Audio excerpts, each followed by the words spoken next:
Alrighty, so I decided to start with the head today. It's a pretty simple design. This will swivel back and forth, so it creates a pretty cool head turn. I started with a 1x6 that is cut into 18 inches in length, and then you get a 3-inch Lazy Susan. You put it right in the middle, and that's just screwed into two 2x4s that has a 1-inch PVC that is just drilled into it, into this foam head you can get at Joann Fabrics. And then I'll eventually glue that in so that the head can't move around on the PVC. This cylinder down here I got at Fright Props. It's a 3/4 inch bore, 2-inch stroke cylinder.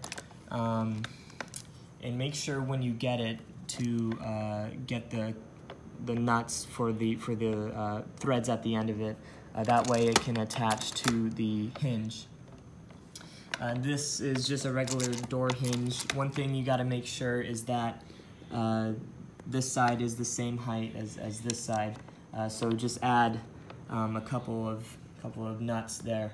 And this is just attached with a lock washer and a lock nut to keep it in place. So yeah, it's a pretty simple design.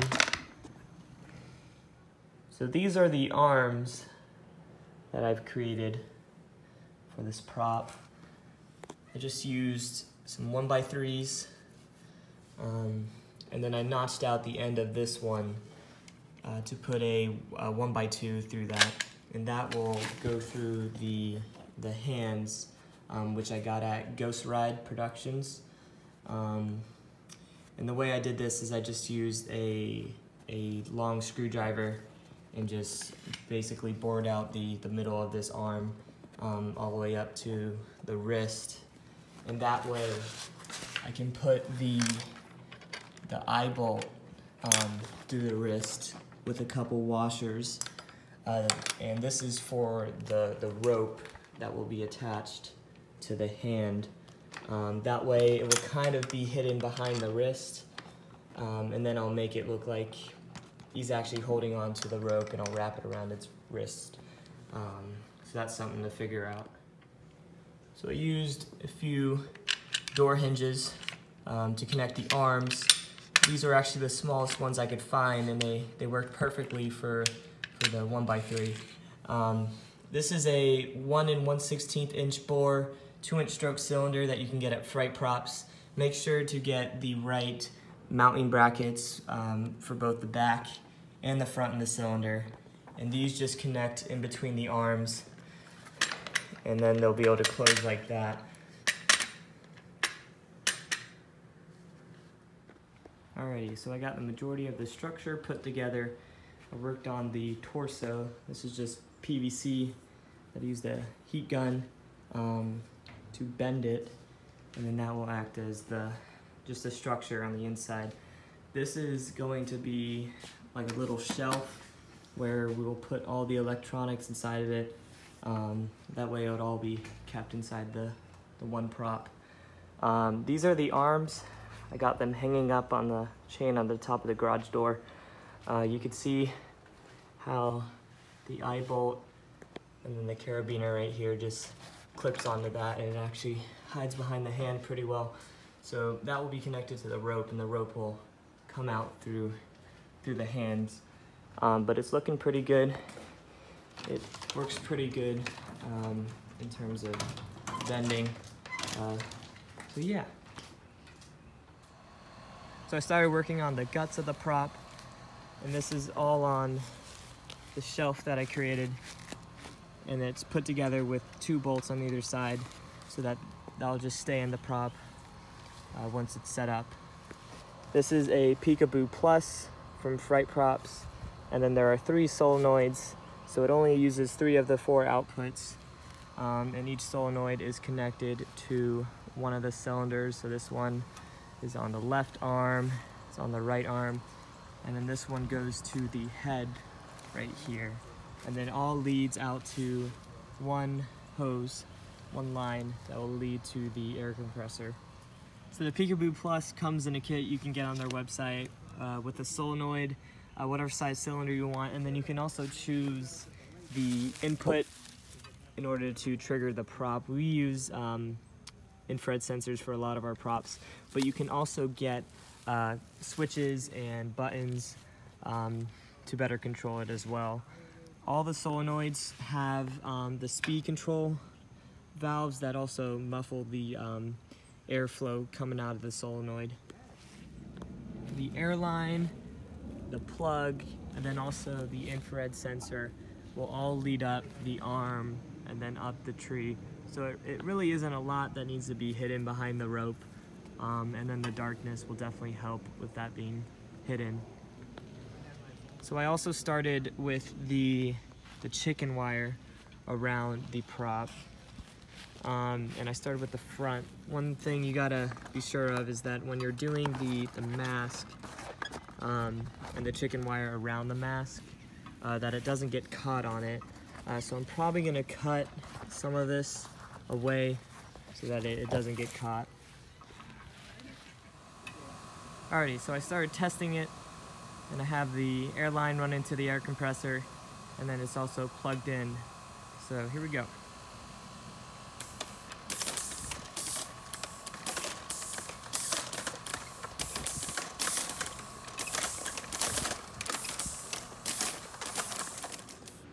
So I got all the chicken wire done, and I took one of these rib cages off of the skeleton, and then now I'm using this great stuff spray foam, and I'm basically spraying in between each one of the ribs, and then after that I'm gonna spray all down here to create the intestines and guts. Also, make sure to take out any electronics you have in the prop, and then cover up the pneumatics as well so you don't get any of the spray foam on it. Something that seems to be working pretty well is taking this plastic wrap and then zip tying it to the chicken wire.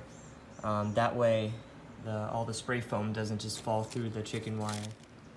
I took the excess end of this rope and I bored out another hole through the hand and then stuck it through that. But all the weight is on the wrist right here, not on the hand. So the excess rope just goes to the hand, comes around, and it's just safety pinned around the wrist, and then it's just hanging down. It's like that on the other side as well. And then I finished putting all the spray foam on the front of it. Once it dries, I'm going to use the Dremel, and then I'm going to carve out some areas to make it look more like the intestines. So I found a cool way to create some stringy gut things that will hang down from the prop. Basically what I'm doing is I'm taking this twine right here, and then I'm laying out some spray foam and just running it through the spray foam like that. Doesn't really matter how much you put on there.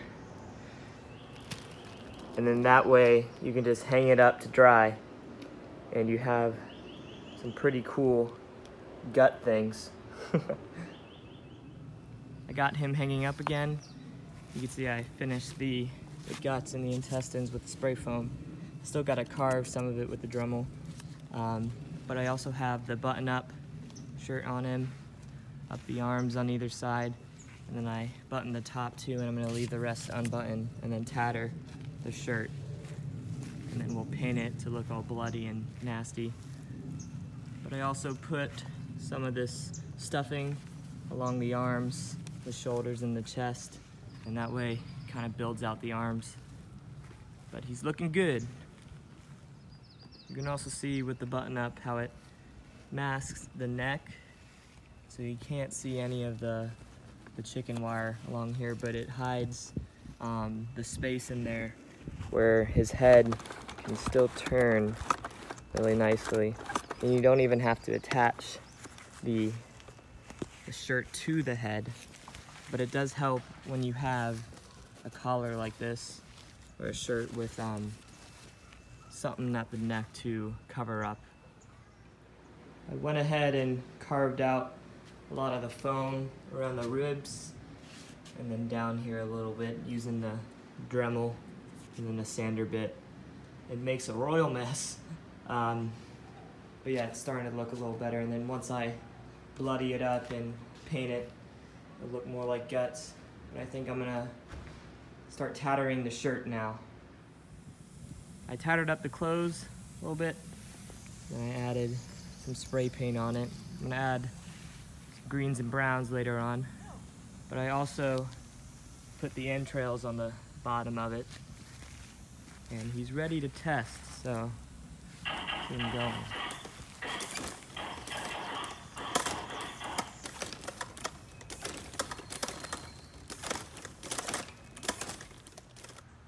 So I went ahead and painted the guts, just used a red paint that it's more like blood color, and then I mixed in some browns and then took some black spray paint and sprayed over that to get those darker parts.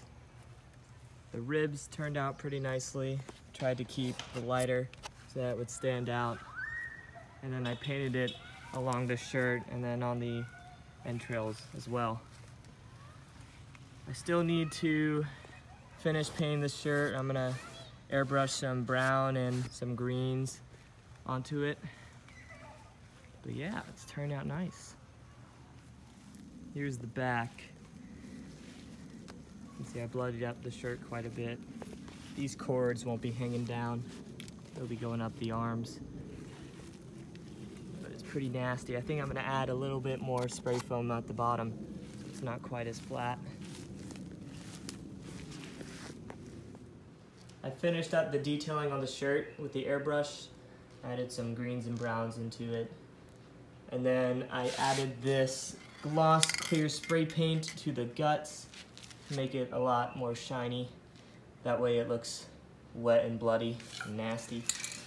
And then the only other detailing thing I may do is add some more of these stringy things on the ends, maybe a couple bigger ones, and then make this less flat. I went ahead and added 1/4-inch bolts and lock nuts to both the hinge and the hardware at the end of the cylinder. It's a lot stronger than the screws and won't wiggle out. So I did that on both sides.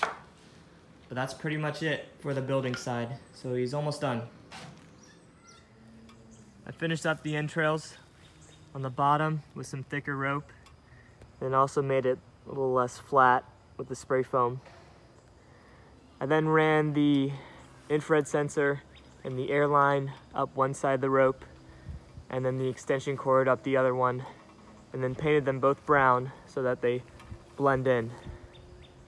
One thing you do have to make sure is that the weight of the prop is only on the ropes and not on any of your Airline or infrared sensor, so it doesn't pull it out of the prop.